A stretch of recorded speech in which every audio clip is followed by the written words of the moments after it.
Assalamu alaikum.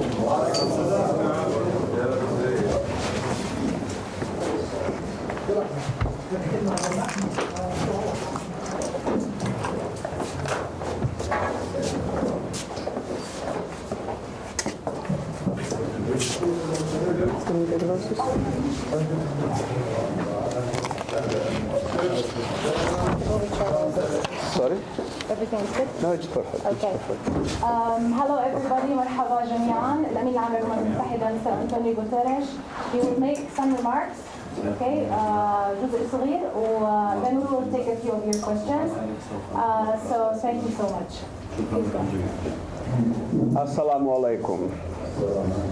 I'm extremely pleased to be here at the Widat camp for Palestine refugees.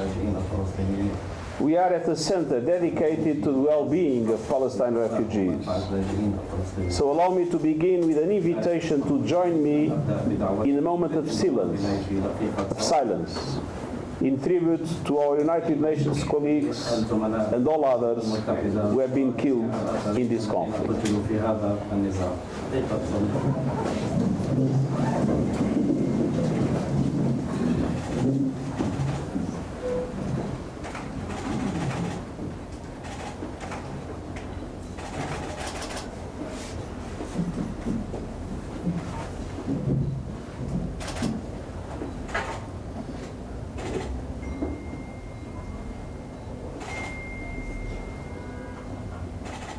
Thank you.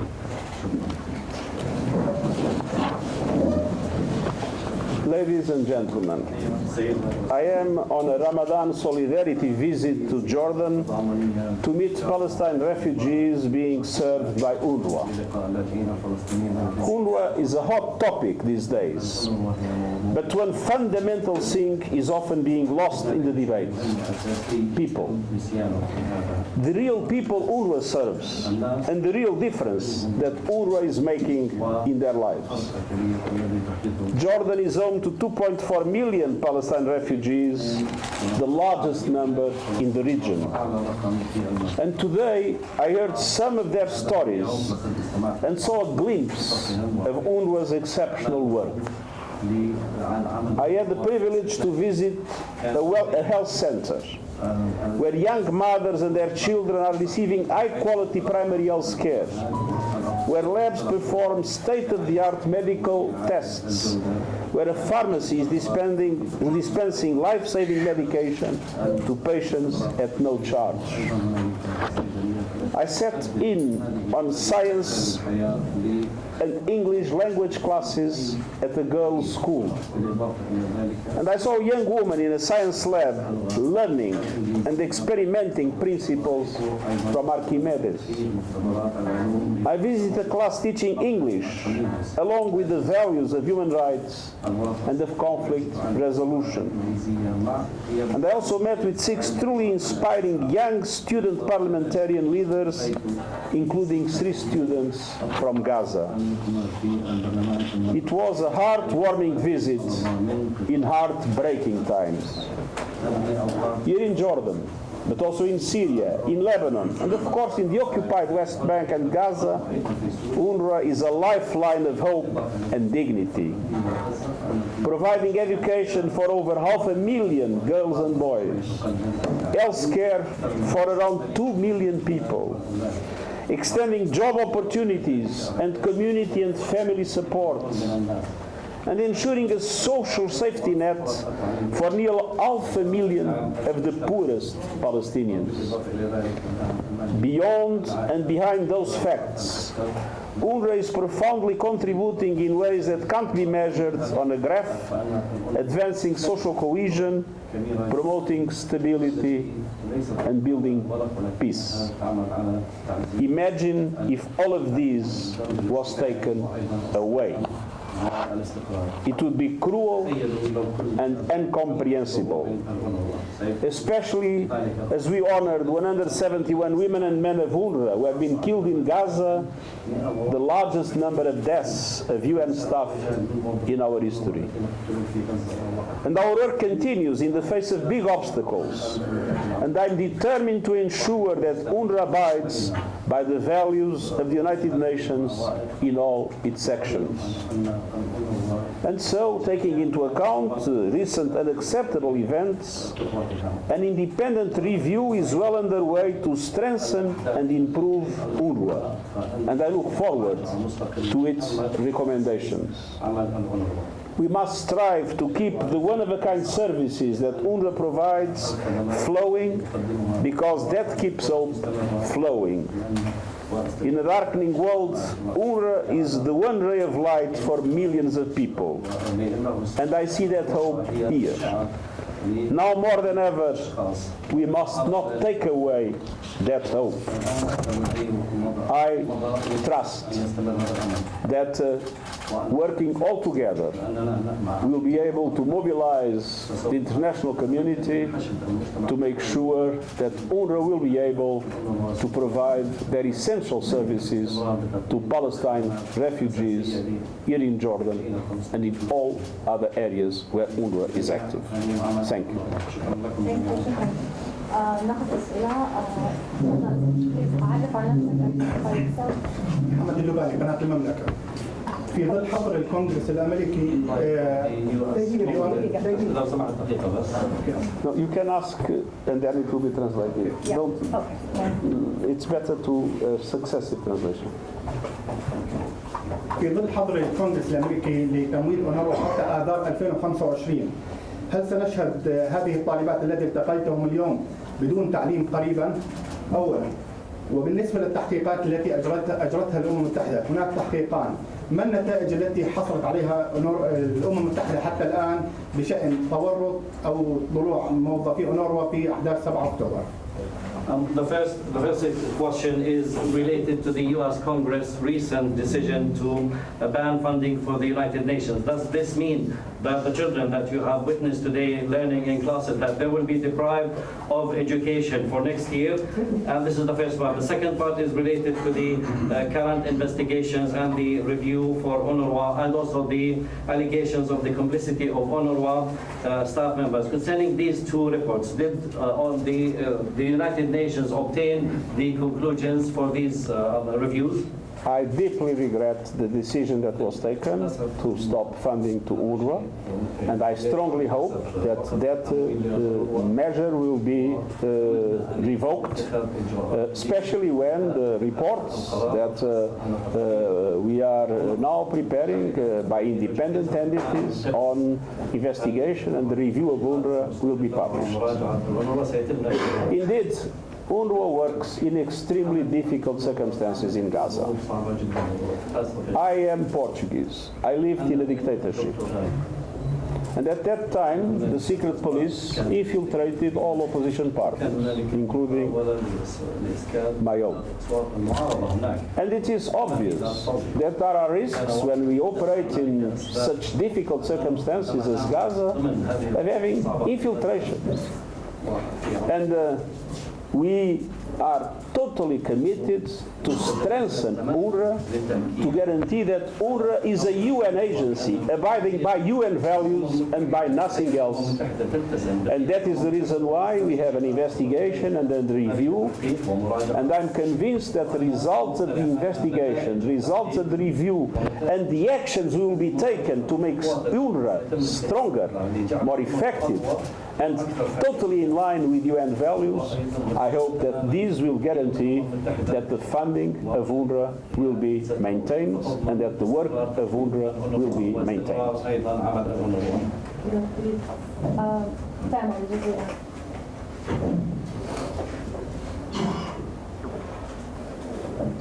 مرحبا، تامر صمادي قناة الجزيرة. السؤال الأول إذا بالإمكان إنه الأمور تذهب باتجاه التعقيد.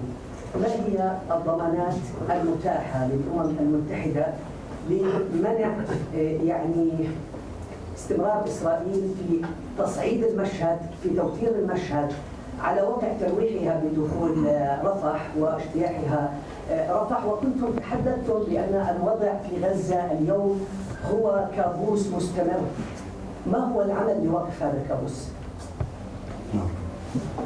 Tamer Asmadi from Al Jazeera. The first question is You have recently mentioned that the current situation is also very much complicating. So what are the guarantees that are available to the United Nations to prevent the recent announcement made by Israel that they will enter into Rafah, and this will lead to more escalation and more tension in the area.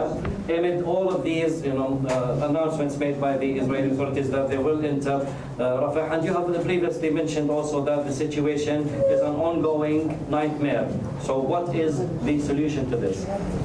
First of all, we have been very strongly, from long time ago, claiming the need for a humanitarian ceasefire to silence the guns as the only way to address the problems of the population in Gaza, and the only way to have humanitarian aid effectively received in the quantities and the nature that is absolutely fundamental to preserve the life of the people in Gaza.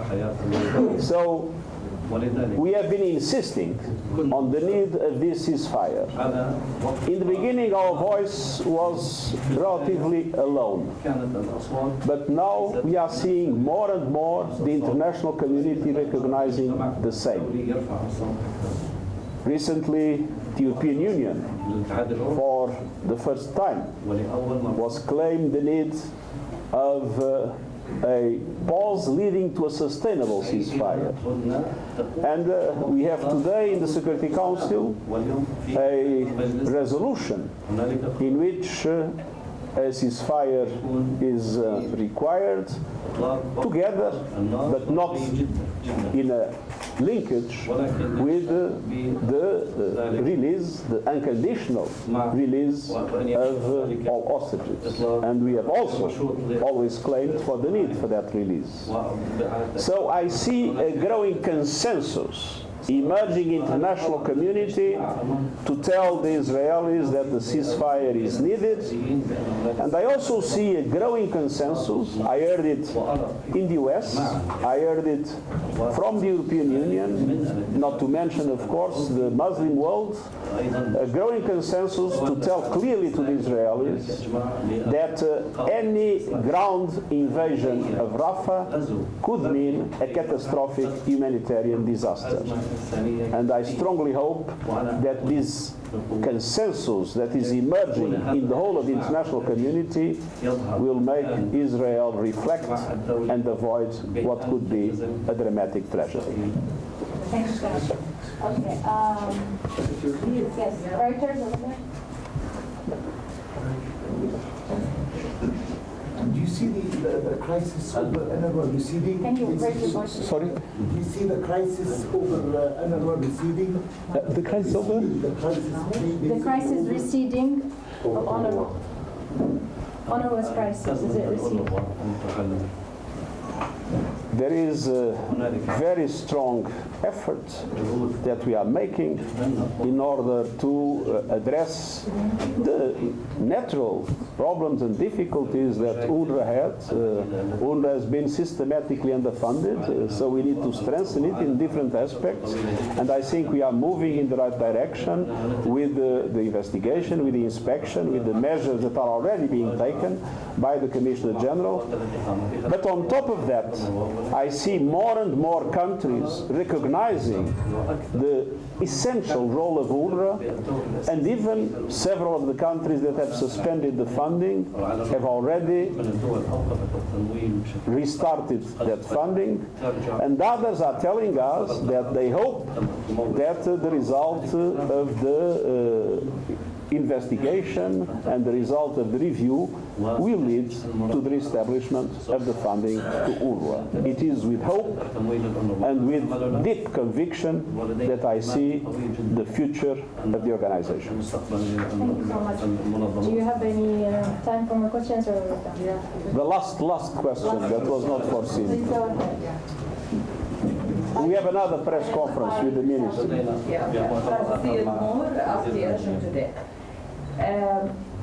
رح أسأل اليوم إنه مبادئ الأمم المتحدة اللي على أساسها إنشاء الأمم المتحدة تم إلغائها أو أهدمت بسبب هذه الحرب.